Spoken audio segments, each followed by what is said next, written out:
Hello दोस्तों। सो आज जो मैं टॉपिक डिस्कस करने वाला हूँ C++11 का वो है इनिशियलाइजर लिस्ट। तो मैं डिस्कस करूँगा कि इनिशियलाइजर लिस्ट के क्या फ़ायदे हैं और कैसे हम उसको यूज़ करते हैं। और जैसे कि आपको पता है कि C++11 में ही इनिशियलाइजर लिस्ट आया है। एंड उससे पहले हम उस चीज़ को कैसे करते थे और इनिशियलाइजर लिस्ट ने उस चीज़ को कैसे आसान कर दिया है, ये मैं आपको बताने वाला हूँ। तो उसके लिए मैंने एक्चुअली यहाँ पे एक प्रोग्राम बनाया हुआ है। तो उसमें मैंने एक क्लास बनाई है पर्सन, और उसमें दो वेरिएबल्स हैं, एक नेम एंड एक इनकम। ठीक है। और इसमें दो हमारे कंस्ट्रक्टर हैं, एक हमारा डिफ़ॉल्ट कंस्ट्रक्टर हो गया और एक पैरामीटराइज्ड कंस्ट्रक्टर हो गया। उसके अंदर हमने एक दो पैरामीटर लिए हैं, एक नेम और इनकम, जो कि हम इनिशलाइज करेंगे अपने मेंबर वेरिएबल्स में। ठीक है। तो अब यहाँ हम मेन में चलते हैं। तो अब इनिशलाइजर लिस्ट को समझाने के लिए यहाँ पे मैंने एक्चुअली थोड़ा सा कोड लिखा हुआ है, तो वो मैं आपको एक्सप्लेन करता हूँ। जैसे यहाँ पे मैंने एक वेक्टर बनाया है जो कि हमारी पर्सन क्लास का वेक्टर है। ठीक है। तो इसके अंदर मैं ऑब्जेक्ट्स इंसर्ट कराऊंगा पर्सन क्लास के। ठीक है। तो अब देखो यहाँ पे मैंने चार ऑब्जेक्ट्स बनाए हैं पर्सन के, और डिफरेंट डिफरेंट एक्चुअली डेटा है उसके अंदर। ठीक है। तो C++11 से पहले जब इनिशियलाइजर लिस्ट नहीं थी, तो कैसे करते थे हम लोग, कैसे मतलब ऑब्जेक्ट इंसर्ट कराते थे वेक्टर के अंदर। ठीक है। तो उसका क्या तरीका था कि हम एपीआई कॉल करना पड़ता था पुश बैक, और उसमें हमें पास करना पड़ता था जो भी ऑब्जेक्ट हमें इस वेक्टर में इंसर्ट कराना है। तो उसके लिए मान लो अगर मुझे चार ऑब्जेक्ट इंसर्ट कराने हैं, तो चार बार मुझे ये एपीआई कॉल करना पड़ेगा। ठीक है। तो मान लो अगर कल की डेट में मेरे 100 ऑब्जेक्ट्स हैं, तो मुझे 100 बार ये कोड वापस से लिखना पड़ेगा। ठीक है। अब बात आती है इनिशियलाइजर लिस्ट की। इनिशियलाइजर लिस्ट होती क्या है? तो इनिशियलाइजर लिस्ट एक्चुअली, जैसे हम एरे इनिशियलाइज करते हैं नॉर्मल C++11 से पहले भी, अगर हमें कोई एरे बनाना होता था तो हम जब एरे बनाते थे तो हम ऐसे इनिशियलाइज कर सकते थे उसको। जैसे मान लो मैं एक एरे बनाता हूँ यहाँ पे, टीचर ARR। ओके। और मैं यहाँ पे इसमें इंसर्ट कराता हूँ 1,2,3,4। ठीक है। तो ये पहले भी चलता था, लेकिन ये सिर्फ पहले एरे वगैरह बनाने में ही चलता, मतलब काम करता था। अभी C++11 ने इसको जेनरिक कर दिया है, किसी भी कंटेनर क्लास के लिए चलेगा। ठीक है। तो ये कितना इजी हो गया है यहाँ पे, मतलब यहाँ मुझे चार पुश बैक करना पड़ रहा था, चार एपीआई कॉल करने पड़े थे। यहाँ पे मुझे एक लाइन में मेरे सारे ऑब्जेक्ट के अंदर इंसर्ट हो गए। तो ये एक्चुअली इनिशियलाइजर लिस्ट का फ़ायदा है, और यही हम कैसे यूज़ करेंगे, तो हम ऐसे यूज़ करते हैं। ठीक है। तो ये बहुत अच्छा फीचर दिया है C++11 ने।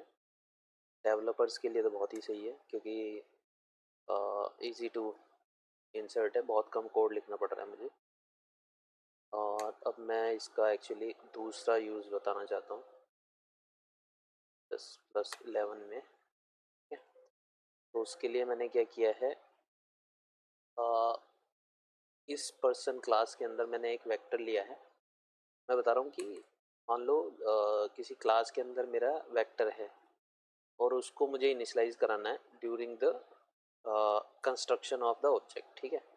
मतलब जब इस क्लास का ऑब्जेक्ट बनेगा, तब मैं चाहता हूँ कि ये वेक्टर भी इनिशियलाइज हो जाए। ठीक है। तो अगर मैं +11 से पहले की बात करूँ, तो वो ऐसा करते थे हम लोग।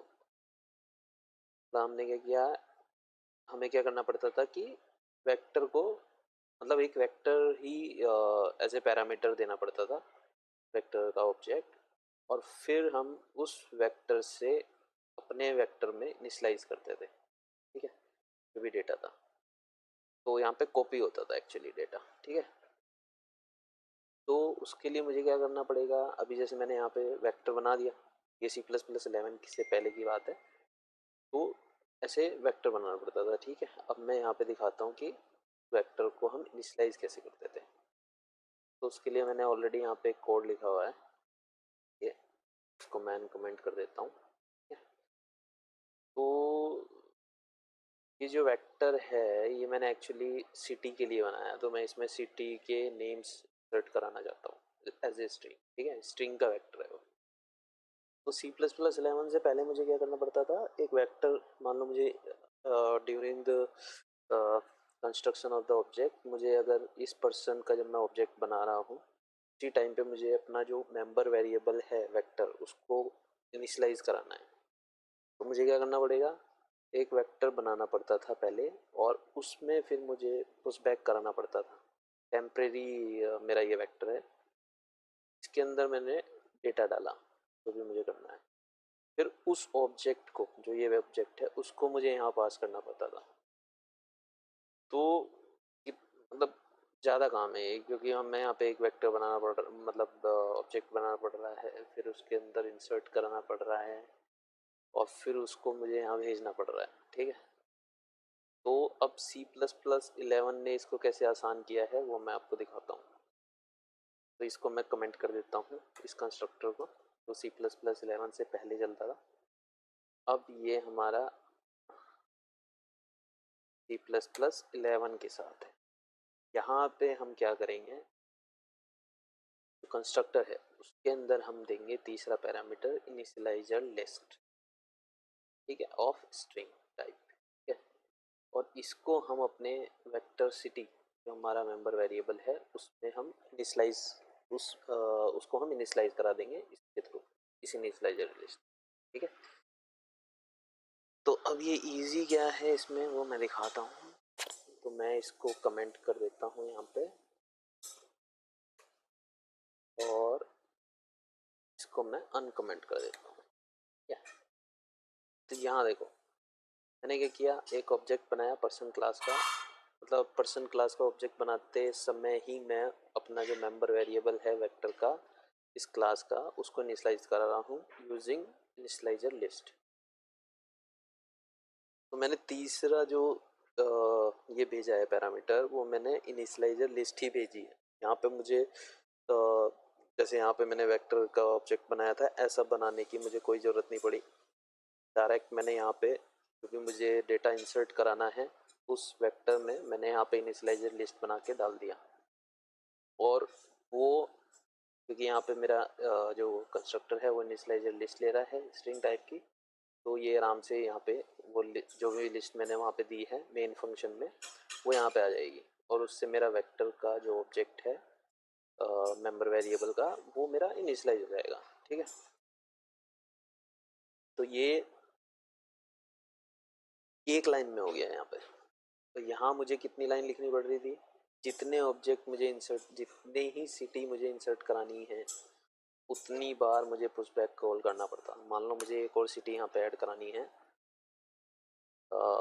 वेक्ट, ठीक है, टेन डॉट, तो मुझे अगेन ये करना पड़ता पुशबैक। मान लो मुझे करनी है मुंबई, ये मुझे एक बार और करना पड़ा पुशबैक कॉल। और यहाँ पे मैं क्या करूँगा, मैं इजीली कॉमा लगा के यहीं पे मुंबई, ठीक है। तो ये डेवलपर्स के लिए एक्चुअली बहुत इजी फीचर है, मतलब बहुत इजीनेस इसने कर दी है डेवलपर्स के लिए। बहुत ज़्यादा कोड लिखने की ज़रूरत नहीं है, कोड भी छोटा हो गया है, और क्योंकि कोड छोटा होगा तो मिस्टेक्स भी कम होंगे। जितना बड़ा कोड रहता है उतना मेंटेनेंस में टफ रहता है। तो ये इनिशियलाइजर लिस्ट का फीचर जो C++11 ने दिया है, उसको हम ऐसे दो डिफरेंट तरीके से मैंने आपको एक्सप्लेन किया है। ठीक है। ओके, सो आज के लिए बस इतना ही। Thank you so much.